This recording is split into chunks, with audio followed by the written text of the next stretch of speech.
talking about, Craig? There's nothing going on here. There's you absolutely nothing. Santa Claus! He's Santa Claus, Craig! It's Santa Claus. That's correct, Tracy, but it wasn't your turn. My point. Hey guys, it's the Horror Junkies of Utah, and we just got back from seeing Dan Trachtenberg's 10 Cloverfield Lane. You know, this was a very interesting film in my opinion, and I got a lot to say about it, but first, before we start anything, I want to make this very, very known to you two. Let's not give any spoilers away. So, plot, let's not lean on it a lot, because I think this film has so many twists and turns. Mm-hmm. Oh, yeah. So that we almost can't even talk about the plot. I mean, we can touch on it a little bit, but let's not go any farther than that. But initial reactions from you guys. But I want to know, who was the producer on this film?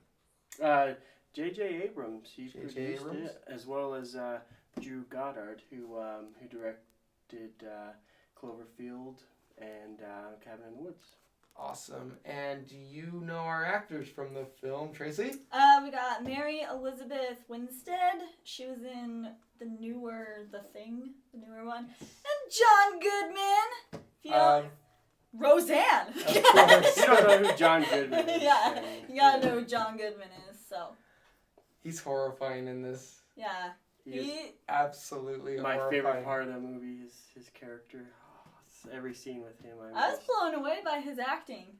Yes, because he doesn't play the bad guy very often. I can't think of any recent roles that he... He played the bad guy in Hangover 3. And I'm not saying that he even is a bad guy in this film, but he has bad vibes. There's a lot of twists, and this movie is like a curveball. It is. It's all over. But Let's just call him an anti-hero. yeah, he's creepy. Let's just put it that way. John Goodman from Roseanne is not John Goodman in this film. And what is his name? It's Doug or something? I think it's Doug. He's like, by the way, my name's Doug. It's Howard. Howard. Yes, you're right. It's his dad's Howard. name. That's how I remembered. But so a very light plot synopsis is we have our lead female character. She's leaving. Her and her boyfriend got in a fight, and she's just driving. We don't know where. Maybe she's going to go live with her mom or something for a little while. We don't know. And she gets in a car wreck, and next thing you know, she's waking up in this guy's bunker. And that's where I want to leave it, because it will put you guys in a world that is so claustrophobic is the only word I can think of. That's what I was thinking. This is a movie that will mess with your psyche more than anything. This movie got my anxiety going. My anxiety That's was funny, through the roof. because I'm really claustrophobic too, but I didn't feel that way in this movie. I loved their little setup, the living room. I thought it looked really cozy. I'm like, I want to live here. I felt like I was in there, and I was claustrophobic, and... From the opening scene in her cell that she's in at first, now I wouldn't call it a bedroom. Whatever you want to call it. It's claustrophobic to me, and there's scenes, one in particular, I think you guys know I'm talking about, where she's in a very enclosed space, and the whole time I'm just feeling so uncomfortable because I don't do well in tight spaces. I don't either. Had a lot of weird, like, close-up camera angles. And the cinematography is awesome because it alone, the camera's almost like a character in how it just plays on the scenes and just makes you feel so... Yeah. You know what's interesting about this movie is the whole premise of it seems like it might be kind of, boring. Oh, the whole movie's about 3 people living in a bunker, but it's so interesting. There wasn't a single scene in that movie where you were bored or anything. It was, the dialogue's great, a lot of funny, I love it. was very humorous. Oh, and that's what I think this movie does well. When I look at this movie, I think of it's a thriller wrapped up in a horror film with sci-fi elements as well. Yeah.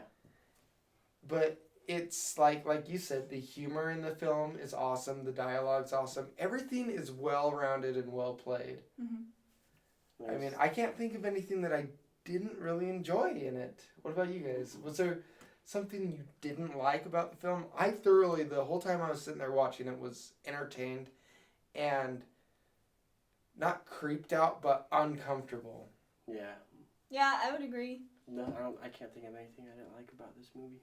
I read some reviews though of people thinking it was like a Cloverfield sequel. I have never seen Cloverfield, so I went into it not knowing anything. So a lot of people said that they were disappointed because it didn't tie in with it enough or something. But I had never seen it, so I enjoyed this film.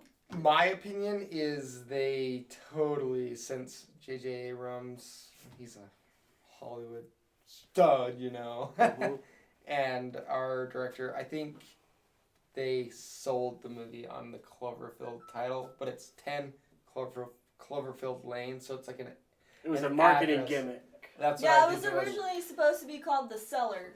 Because when I look at the film myself, and I've seen Cloverfield a bunch of times, it is very in the world of Cloverfield, but it's not Cloverfield. It's like a blood it's, relative. it's in the realm, like in the possibility, like I'm not saying it directly relates to Cloverfield, It's but possible. the atmosphere of the film, especially towards the end, reminds me of Cloverfield.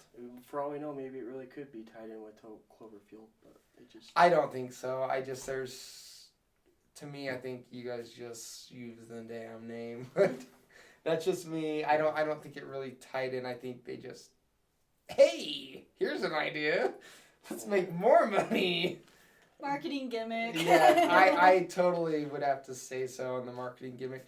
Who is your favorite character? Because we only have, I can think of 5 characters, but there's 3 main. Because the only other characters I can think of is there's a woman in the film. I'm not going to explain her role, but it's very brief, and the boyfriend on the phone.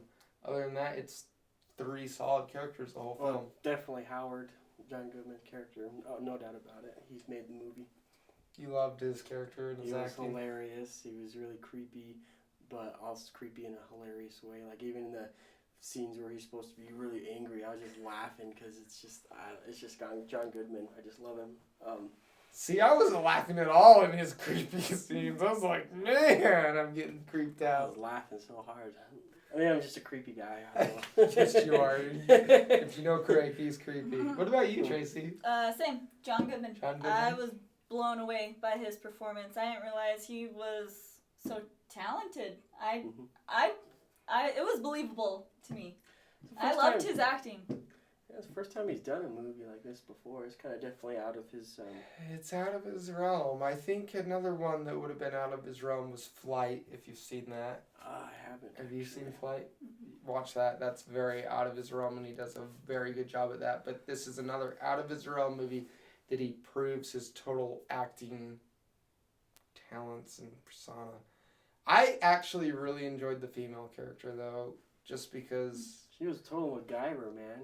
She was so clever with all the little schemes and stuff. And I love that about her, but I don't think her acting was anywhere near on par with like John Goodman's or our male character. I just like her character and how it was written, just because she's very smart and sassy, I guess you would say. But that was my favorite character. But acting wise, I would totally agree with both of you guys. John Goodman just blew it out of the water. Yeah. Any last words on this film? Go see it. It was amazing. So would you definitely recommend it? Oh, yeah. What about you, Tracy? For like little tidbit, Bradley Cooper was the one that calls her. That's her boyfriend. Was it Bradley Cooper? That is Bradley Cooper's I saw voice. that. I before we saw this, I saw the credits. I'm like, I didn't see Bradley Cooper. Yeah, that's his voice that calls her. But yeah, I did. So we got did paid enjoy $1 million this to movie. do a Yeah. voiceover. Yeah. But you definitely go see it again, type thing. I don't know if I'd go see it again, but I did like it a lot. So would you recommend other people to see it? Yeah, At least I give would. it a try. All right, and I would too. Let's rate it. I give it 9 out of 10. I was blown away by John Goodman's performance. I'll give it a 7. And I'm pretty much on par with Tracy, about a 7 as well. Really enjoyable film. It wasn't awesome, but it was for a one-time watch, and I'd probably watch it again. But there's so much going on with like plot twists and stuff, and that would be why I'd watch it again. But for the first time, I think it's really enjoyable film and really up there. So this is our review of 10 Cloverfield Lane. I am Marcus. I'm Craig. I'm Tracy. Be sure to check us out on Facebook, YouTube, and Instagram. We're always posting new stuff up. And we have a new series coming up with Tracy and the woman behind the camera, Desiree. They're going to be... What are you guys going to be doing? We're going to be talking about the horror classics, the ones that really brought the newer horror films to life. So whereas like me and Eddie are like all slashers, gore and stuff, these guys are going to go back and actually cover the history of original horror. So it should be really cool. So tune in for that as well. Anyways, I want you guys to have a good night. We are the Horror Junkies of Utah. We will see you a little later. And go watch 10 Cloverfield Lane. Bye-bye. Bye.